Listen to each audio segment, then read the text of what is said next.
It is my great pleasure to introduce our alumni commencement speaker. UCLA English graduate Marla Provencio began working as a production coordinator at ABC the same year she graduated from UCLA, and she has been there ever since, assuming a variety of responsibilities while working her way up to her current position as Executive Vice President and Chief Marketing Officer for ABC Entertainment Group. Her work is a brilliant example of how being trained in the English department at UCLA can help each of our graduates here today reach their full potential. Marla's creativity, her proactive and forward-thinking approach, and her excellent communicational skills have been behind some of our favorite TV shows in recent years: Grey's Anatomy, Lost, Desperate Housewives, Dancing with the Stars, Modern Family, and most recently, How to Get Away with Murder. Marla was named Entertainment Marketeer of the Year by Ad Age magazine in 2015 and 2017, and in 2019, she was honored at the Emmy Awards for Outstanding Creative Achievement in Interactive Media Fiction.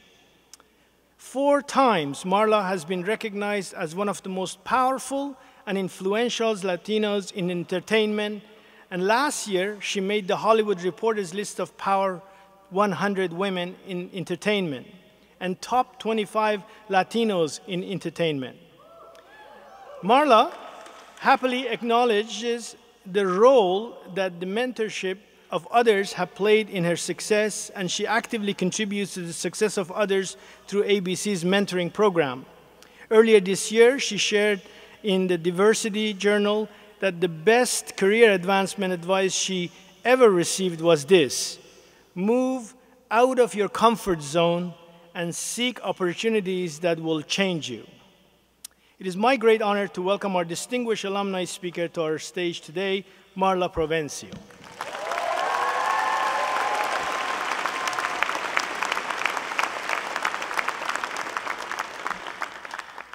Class of 2015, parents, guests, esteemed scholars. It is such a privilege and honor for me to be here today. When I was asked to speak at this commencement, I was so overwhelmed and wasn't sure I was worthy of standing up in front of you. After all, I graduated in 1979, which seems like a time long, long ago. I even had to ask if some of the iconic monuments of my college years still lived on, such as my freshman parking lot, which was Lot 12 by the Rec Center. I was informed it has now been replaced by tennis courts and an aquatic center. I inquired whether Baskin-Robbins still existed in Kirchhoff Hall. They told me it closed down in February. I was afraid to ask if the study hall in the basement of Powell Library was still standing, because after all, there's no greater thrill than feeling extinct. But there are the moments that not even time can wipe away. Seeing the unforgettable John Wooden carrying his cafeteria tray with a Daily Bruin under his arm, entering Royce Hall with 400 others for a jazz exam, watching an astronomy professor draw a perfectly circumference circle over and over again on the blackboard to the applause of many, being there for the amazing win over Ohio State at the Rose Bowl. Yes. Getting high in my abnormal psychology class by the very fumes coming from the marijuana experiments happening in the labs of Franz Hall below us. And wondering what would ever make me believe the rise and fall of the Ottoman Empire would be an easy A, or as we called it back then, a MIC class, when it clearly was not. But today is not about looking back. It's about looking ahead and realizing that it's all about you. Why, may you ask? Because you are the chosen ones to have reached one of many finish lines in this marathon called life. The chosen ones to be graduating from one of the most esteemed and respected academic institutions in the country. The chosen ones because you wear the precious title now of alumni, along with the many other accolades you will accrue over time. And lastly, the chosen ones because even I, as a distinguished enough alum asked to give a commencement address, couldn't get my son enrolled here as a freshman. But grudges and kidding aside, I am here, yes, as the Chief Marketing Officer of ABC who loves what she does. Yes, as an alumni of UCLA who gets excited every time she hears the Bruin fight song. And yes, as a Mexican-American woman who is proud of her heritage.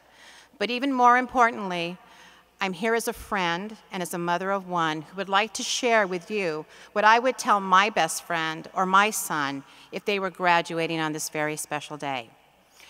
Now, having been an English major, I've been known to recite from the great works of James Joyce or D.H. Lawrence to make my points. But in life, I've also relied on some other noteworthy names. So let me begin by quoting Dr. Seuss, as I have to my son many times.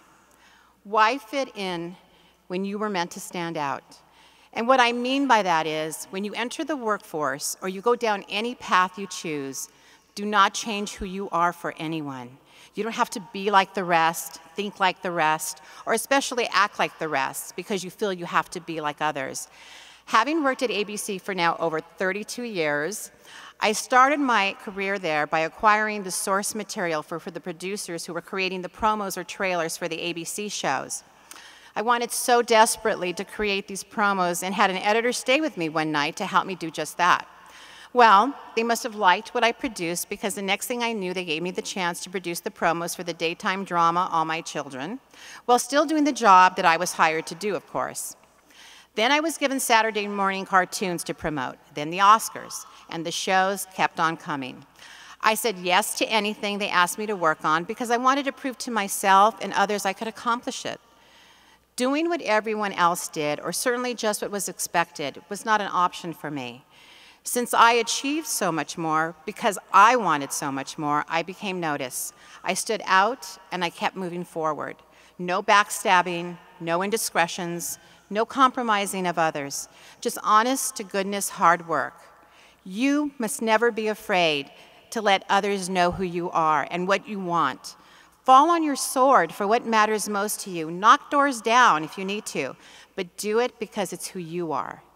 There will be those who will try to persuade you, lure you into doing things, even convince you that what you believe is wrong. But if you trust yourself and you go with your gut, at the end of the day, you can live with yourself. It won't matter if you're right or wrong.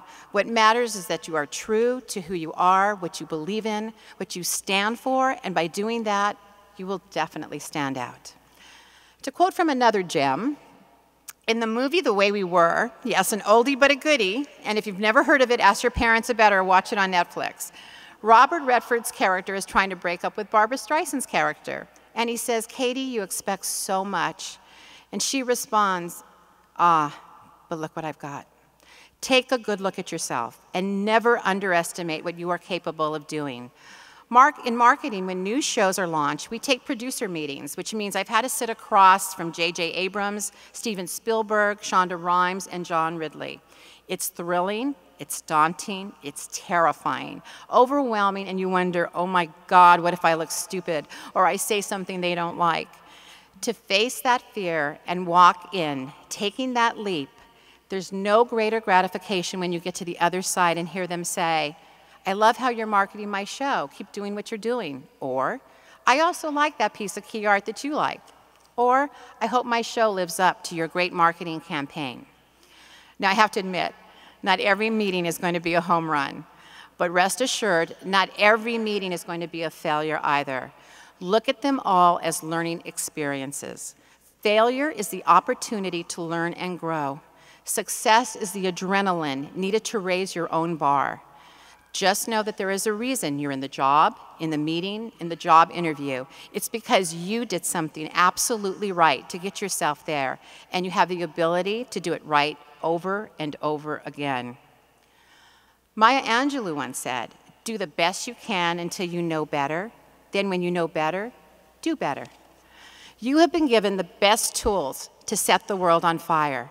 Your years at UCLA have provided you the ability to think critically, analyze the meaning behind words, documents, speeches. Whether you go on to become a lawyer, a social worker, a blogger, or a movie producer, in every meeting you attend, every negotiation you oversee, any public speaking you do, or even any exchanges with an associate, a boss, a new client, you will be up for this challenge because nothing has prepared you more than this degree you've earned.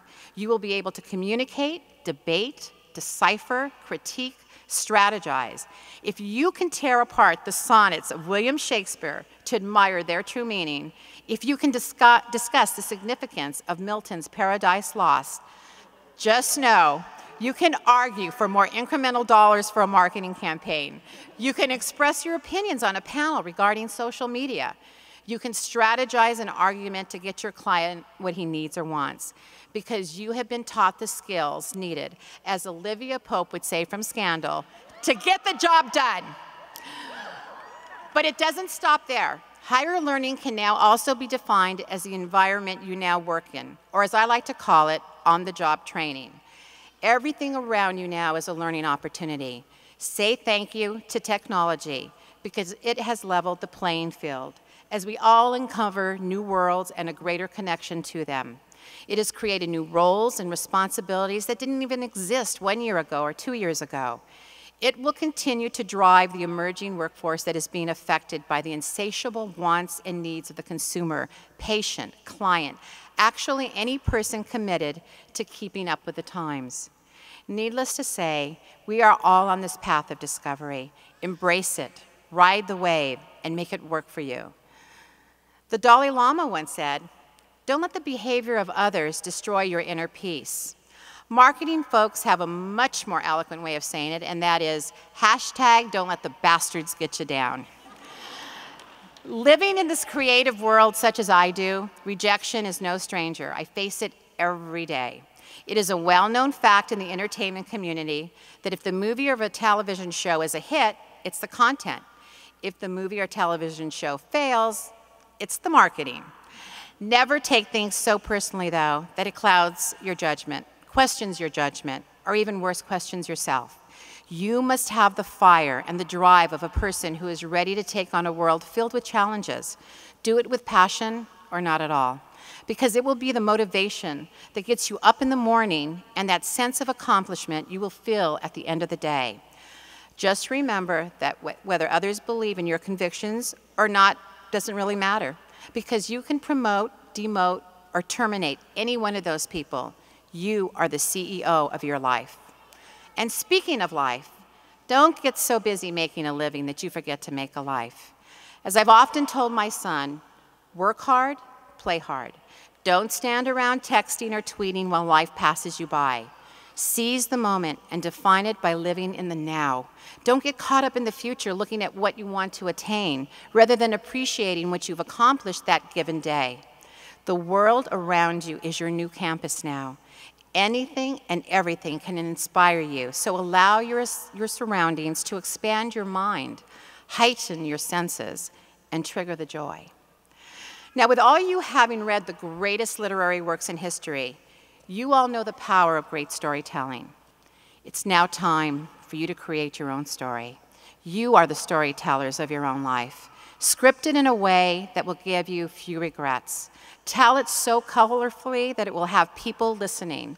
Know that there will be protagonists, antagonists, irony, satire, drama, comedy, tragedy. There will be chapters you will want to forget, but there will be pages that you will want to read over and over again. Just know you can always institute a rewrite, and at any given moment, you have the power to say, this is not how the story is going to end. You, in fact, allowed me to change one of my own chapters in facing my greatest fear of public speaking today. Therefore, class of 2015, I will always be grateful for the gift you gave me. I applaud and envy each and every one of you, because the day is yours, with a future full of promise, a mind bursting with ideas, and a heart consumed with emotion. All I would ask, as your newfound friend, is to go into the world and do well, but more importantly, go into the world and do good. Congratulations, and thank you.